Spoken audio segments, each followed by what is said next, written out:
আল্লাহ তাআলা যদি চান টাকা পয়সা লাগে না, টাকা পয়সা ছাড়াও আল্লাহ তাআলা কুদরতিভাবে এরকমভাবে হজ করাইতে পারেন। এই জন্য আমরা যারা চিন্তা ভাবনা করছি যে এই বাড়িটা করার পরে আমি হজে যাব, আমার মেয়েকে বিয়ে দিয়ে আমি হজে যাব, আমার বাবাকে আগে হজ করাই, না, আমার উপর যদি হজ ফরজ হয়ে থাকে সাথে সাথে হজ করা উচিত। কারণ আজকে আমার কাছে টাকা আছে, আজকে আমি পয়সার মালিক হতে পারে, যে কোনো সময় আমার টাকা চলে যেতে পারে। এই জন্য হাতে ধরি পায়ে পড়ি, আমার হায়াতের খবর আমি জানি না, আমার মৃত্যু কখন আসবে আমি জানি না। এই জন্য যখনই আমাদের সুযোগ হবে, তৌফিক হবে, জুয়ান বয়সেই আমাদের জন্য হজ করা উচিত। কারণ হলো জুয়ান বয়সে হজ করলে হজ হলো বড় কষ্টের জিনিস, কষ্টের বিষয়। এই জন্য আমরা আমাদের যখন সুযোগ হবে, আল্লাহ তাআলা ওয়াসাআত দিবে, আল্লাহ তাআলা তৌফিক দিবে, তখন ইনশাল্লাহ হজ এবং ওমরা করার জন্য ইনশাল্লাহ রাজি আছি তো? বুখারী শরীফের 1773 নম্বর হাদিস, বুখারী শরীফের 1773 নম্বর হাদিস, নবীজি সাল্লাল্লাহু আলাইহি ওয়াসাল্লাম বলেছেন, আল হাজ্জুল মাবরুর লাইসা লাহু জাযাউন ইল্লাল জান্নাহ, যে একটা কবুল হজ এটার বিনিময় হবে একমাত্র জান্নাত। বলেন সুবহানাল্লাহ। যাদের হজ করার তৌফিক নাই তারা আমরা উমরা করব। নবীজি বলছেন, আল উমরাতু ইলাল উমরাতি, একটা উমরা থেকে আরেকটা উমরা পর্যন্ত, আল কাফফারাতু লিমা বাইনাহুমা, যে মাঝখানের যত দিন যাবে সমস্ত গুনাহ আল্লাহ তাআলা মাফ করে দেবেন। সুবহানাল্লাহ। আল্লাহ, আমরা যারা হজে যাই, হজ করার জন্য যারা আমরা যাই, হজের জায়গাটা পুরোটাই হলো আবেগ। কারণ হজ এটা কি, এটা কাকে বলে? সংক্ষেপে যদি আলোচনা করতে চাই, 5টা দিনে 5টা স্থানে, 5 দিনে 5 স্থানে 9টা কাজ করার নাম হলো হজ। সংক্ষেপে সবাই মুখস্থ করে ফেলান। 5 দিনে 5 স্থানে 9টা কাজ করার নাম হলো হজ। 5টা স্থান কি? বাইতুল্লাহ, আরাফা, মিনা, মুজদালিফা, জামারাত। এই 5টা স্থান হজরে দেখবেন হাজিরা যারা আমরা হজ করতে গিয়েছি, এই 5টা জায়গার মধ্যে আমাদের সমস্ত কার্যক্রমগুলো আমরা করে থাকি। বাইতুল্লাহ শরীফের মধ্যে তাওয়াফ করি, আরাফার মধ্যে ওকুফ করি, মুজদালিফায় ওকুফ করি, মিনাতে গিয়ে আমরা কুরবানি করি, মাথা মুন্ডন করি, আর জামারাতের মধ্যে গিয়ে আমরা কঙ্কর নিক্ষেপ করি। এই 5টা জায়গা, 5টা দিন, 8 জিলহজ মাসের 8 তারিখ, 9 তারিখ, 10 তারিখ, 11 তারিখ, 12 তারিখ, এই 5টা দিন। হজের মূল দিন হলো এই 5। বাকি শাওয়াল মাসের 1 তারিখ থেকে হজে যাওয়ার প্রিপারেশন মানুষের শুরু হয়ে যায়, কিন্তু মৌলিকভাবে হজ কার্যক্রম করা হয় জিলহজ মাসের 8 তারিখ থেকে। তো এই জন্য 5টা তারিখ অর্থাৎ 5টা দিনে 5টা স্থানে 9টা কাজ করার নাম হলো হজ। 9টার মধ্যে 3টা হলো ফরজ, 6টা হলো ওয়াজিব। ফরজগুলো কি কি? আমরা এহরাম বেঁধে থাকি, এহরাম হলো হজের মধ্যে ফরজ।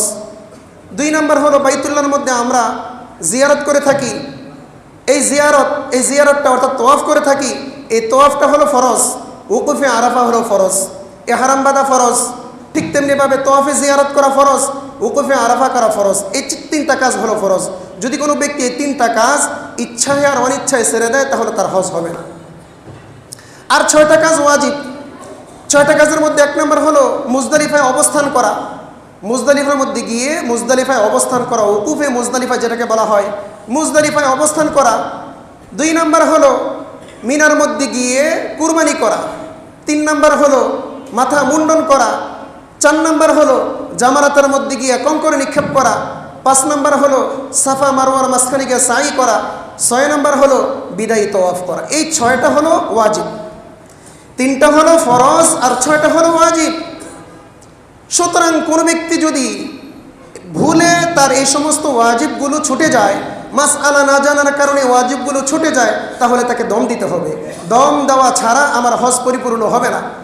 তাহলে 3টা ফরজ আর 6টা হলো ওয়াজিব।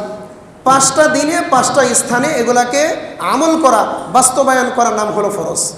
এখন হজের বিভিন্ন মাসআলা মাসাইল বলা এখানে সম্ভব হবে না, যেহেতু আমরা সংক্ষেপে হজের কিছু বিষয় আমরা আলোচনা করছি, সময়ও কম।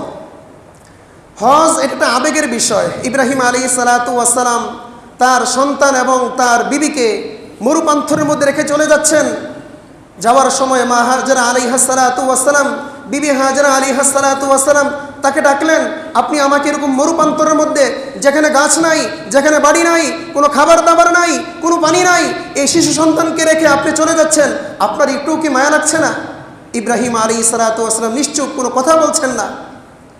তখন হাজরা আলাইহা সালাতু ওয়াস সালাম শুধু ডেকে একটা কথাই বলেছিলেন, যদি আল্লাহ তাআলার পক্ষ থেকে এটা আদেশ হয় তাহলে আমার কোনো টুশব্দ নাই, আমার কোনো অভিযোগ নাই, আপনার ব্যাপারে আমার কোনো মান অভিমান নাই, কোনো রাগ নাই। আর যদি আপনি এভাবে আমাকে আল্লাহর আদেশ ছাড়া রেখে যান, তাহলে আপনার কাছে আমার মান অভিমান আছে, আপনার কাছে আমার অভিযোগ আছে। ইব্রাহিম আলাইহিস সালাতু ওয়াস সালাম শুধু বলেছিলেন, হাজা মিন আমরিল্লাহ, এটা হলো আল্লাহ তাআলার আদেশ।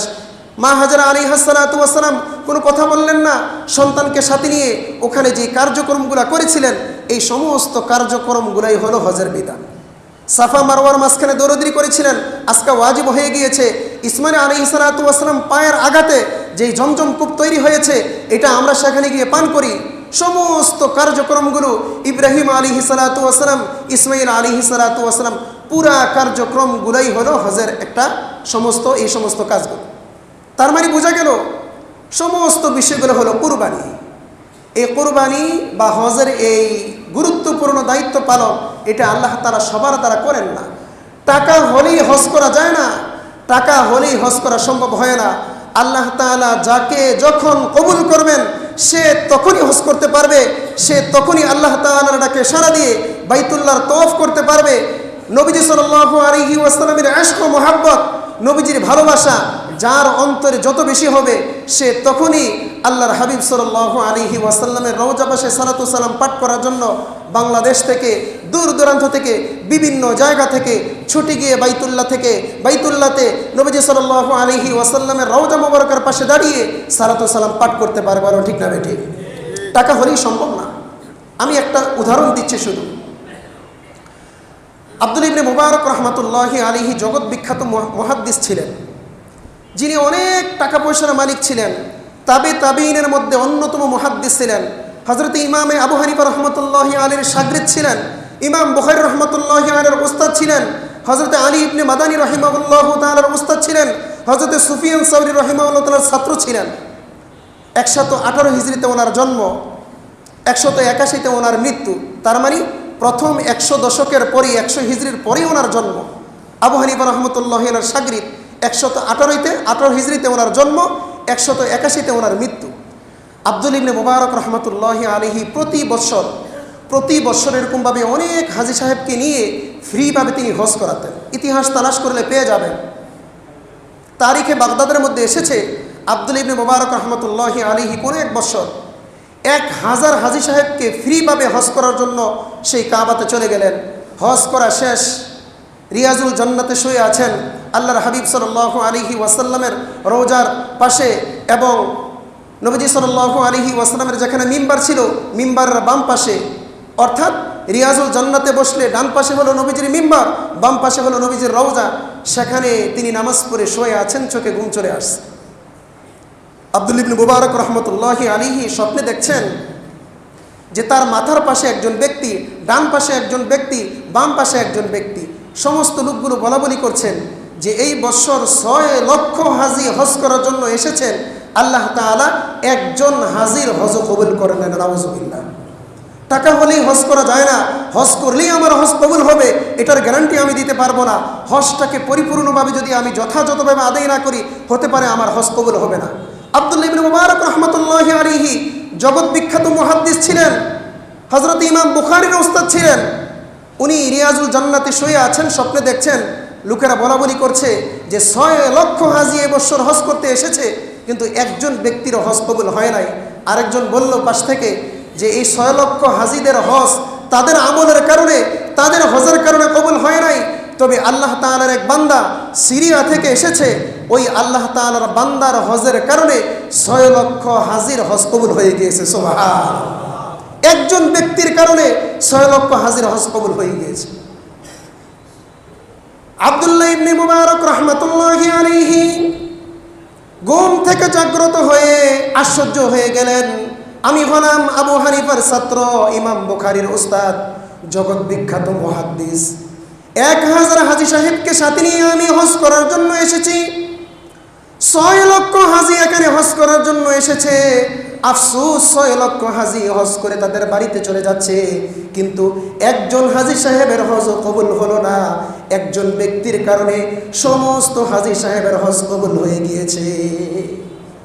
আব্দুল্লাহ ইবনে মুবারক রাহমাতুল্লাহি আলাইহি ঘুম থেকে জাগ্রত হয়ে ওই ব্যক্তির তালাশে বের হয়ে গেলেন। 1000 হাজী সাহেবকে বললেন, আমরা খোরাসান থেকে এসেছি, তোমরা সবাই বাড়িতে চলে যাও, আমি সিরিয়াতে একজন ব্যক্তির খোঁজে আমি সেখানে যাব। স্বপ্নের মধ্যে তিনি শুনতে পেলেন ওই ব্যক্তির নাম হলো আলী ইবনুল মুআফফাক রাহিমাহুল্লাহু তাআলা, সিরিয়াতে তার বাড়ি।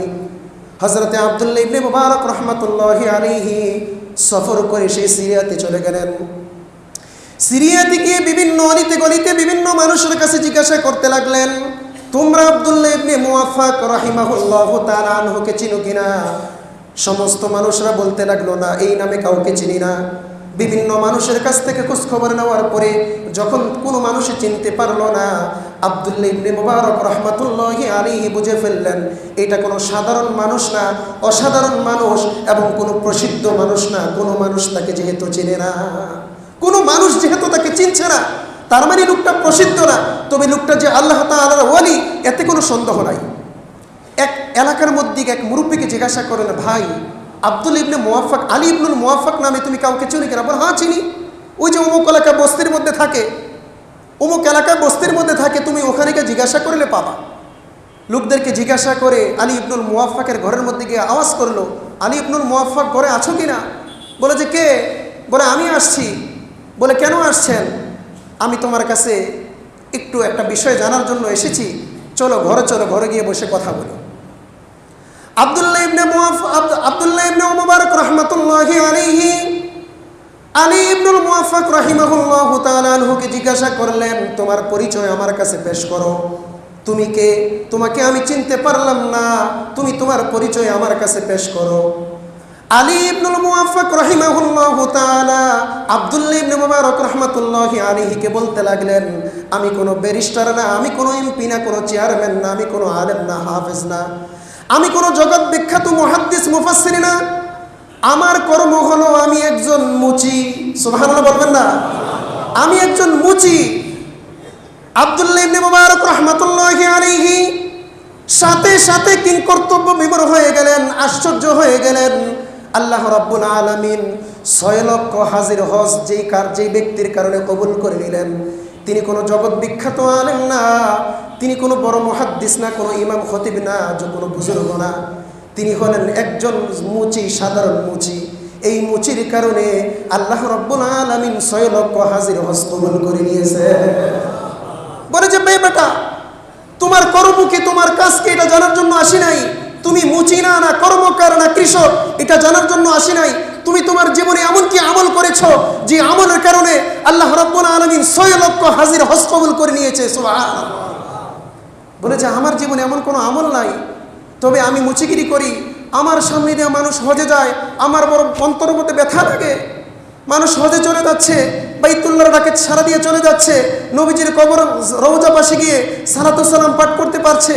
আমার বড় বদনসিব, আমার টাকা নাই, পয়সা নাই, আর্থিকভাবে দৈন্যতার মধ্যে ভুগছি, আমার মতো মুচি, আমিও কি উমরা করতে পারবো, হজ করতে পারবো, বাইতুল্লাহর তওয়াফ করতে পারবো, নবীজির রওজা পাশে দাঁড়িয়ে সালাতু সালাম পাঠ করতে পারবো?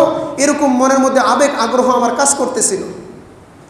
তো আমি সিদ্ধান্ত নিলাম, দিনের বেলা যে আমি মুচিগিরি করি, এটা দিয়ে আমার সংসার চালিয়ে দেব, আর প্রতিদিন এখন থেকে রাতের বেলাও মুচিগিরি করব। লম্বা চূড়া ইতিহাস আমি সংক্ষেপ করছি। তো রাতের এই কাজ দিয়ে রাতের একটু একটু করে টাকা জমাতে জমাতে একটা সময় আমার কাছে কিছু টাকা জমে গেল। আমি হজের জন্য প্রিপারেশন নিয়ে ফেললাম, পাসপোর্ট ভিসা সব কিছু লাগিয়ে ফেললাম, এবং হজের সমস্ত সরঞ্জামাদি আমি আলহামদুলিল্লাহ প্রস্তুত করে ফেললাম। যেদিন চলে যাব, যাওয়ার আগের দিন আমি আমার বিবির সাথে কথা বলতেছিলাম। আমার বিবি প্রেগনেন্ট অবস্থায় ছিল। মায়েরা যখন প্রেগনেন্ট অবস্থায় থাকে তাদের বিভিন্ন খাবারের চাহিদা আসে, এক এক জনের এক এক রকমের চাহিদা আসে।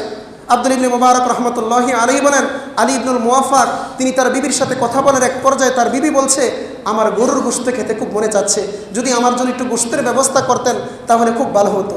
তিনি বললেন, আমি আগামীকাল হজের সফরে চলে যাব, বিবি আমার কাছে একটা আবেদন করেছেন, এই আবেদন রক্ষা করার জন্য রাতের আধারে বের হয়ে গেলাম।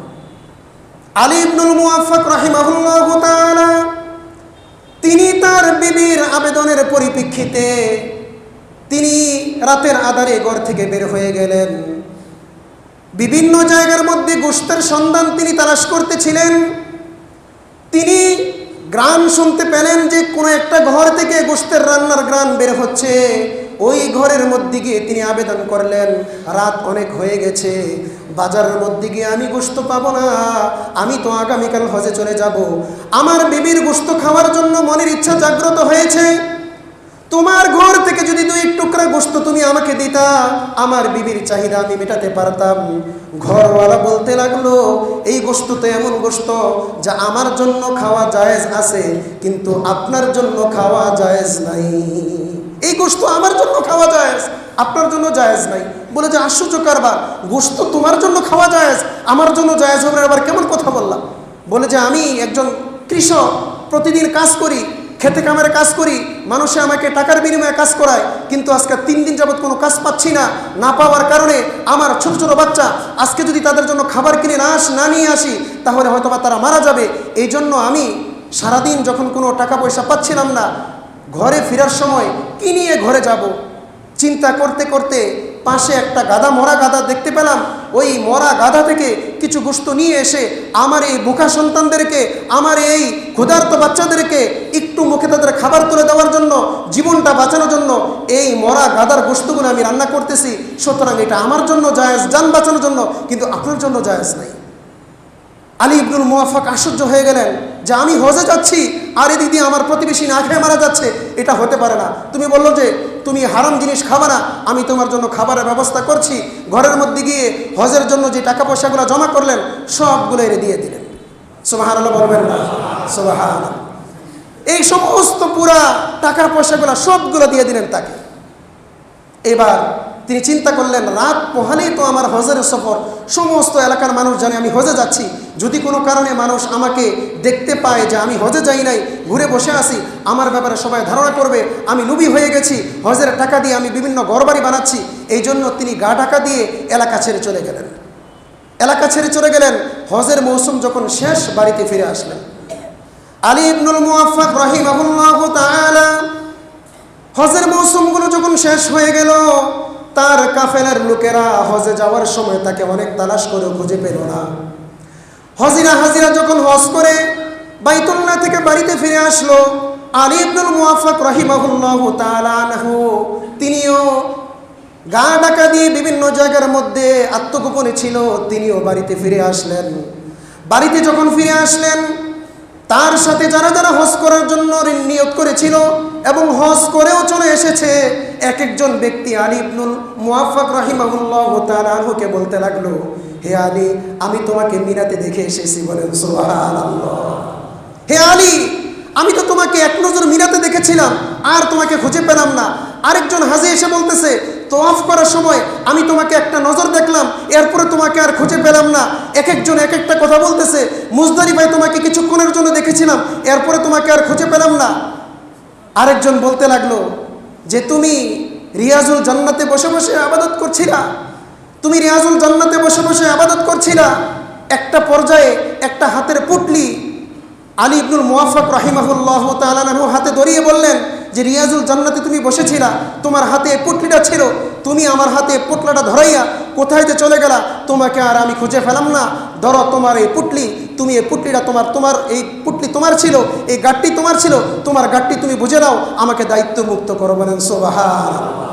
তিনি কিন্তু হজে যান নাই, কিন্তু হাজী সাহেবরা তাকে বাইতুল্লাহতে দেখেছে, মিনাতে দেখেছে, আরাফার ময়দানে দেখেছে, মুজদালিফায় দেখেছে, সর্বশেষ আল্লাহর হাবিব সাল্লাল্লাহু আলাইহি ওয়াসাল্লামের রওজা পাশের সামনে তাকে এই অবস্থার মধ্যে দেখেছে।